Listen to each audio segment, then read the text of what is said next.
ಹೆಣ್ಮಕ್ಳು ಗರ್ಭಿಣಿಯದಾಗ ಕುಬ್ಸ ಮಾಡೋದು ಕಾಮನ್, ಆದ್ರೆ ಆಕಳ ಗಬ್ಬದಾಗ ಎಲ್ಲರೂ ಕುಬ್ಸ ಮಾಡೋದು ನೋಡಿರೇನ? ಎಲ್ಲರಿಗೂ ನಮಸ್ಕಾರ, ನಾನು ನಿಮ್ಮ ಪೂಜಾ. ರೀ, ಆಕಳ ಕುಬ್ಸ ಮಾಡೋದ ನಮ್ಮ ಉತ್ತರ ಕರ್ನಾಟಕ ಕಡೆ ಫುಲ್ ಕಾಮನ್. ಆದರೆ ನಮ್ಮಲ್ಲಿ ಏನು ಸ್ಪೆಷಲ್ ಅಂದ್ರೆ ನಮ್ಮಲ್ಲಿ ಇರೋದು ಒಂದು ಆಕಳ. ಆಲ್ರೆಡಿ ಹಿಂದಿನ ವ್ಲಾಗ್ನಾಗೂ ಯಾವಾಗೊಮ್ಮೆ ಹೇಳಿದ್ವಿ. ಒಂದು 20 ವರ್ಷದಿಂದ ನಮ್ಮ ಅಜ್ಜಿಗೆ ಅವ್ರ ಮನೆಯವರ ಬೆಳ್ಳುಳ್ಳಿ ಅಂತೇಳಿ ಆಕಳನ್ನ ಕೊಟ್ಟಿದ್ರು. ಅದ ಪೀಳಿಗೆ ಹಿಂಗೆ ಮುಂದುವರಿಯಾಕತ್ತೈತ್ರಿ.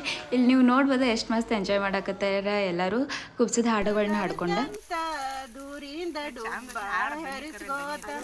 ಕೊತ್ತಂಬರಿ ಕಣ್ಣ ಚುಟುಗೋತ, ಕೊತ್ತಂಬರಿ ಕಣ್ಣ ಚುಟುಗೋತ, ಹಾಗಲಕಾಯಿ ಕೇಳೋ ನನ್ನ ಮಾತ, ಕುಂಬಳಕಾಯಿ ದಿಮಾಕ ಮಾಡತಿತ್ತ, ಕುಂಬಳಕಾಯಿ ದಿಮಾಕ ಮಾಡತಿತ್ತ.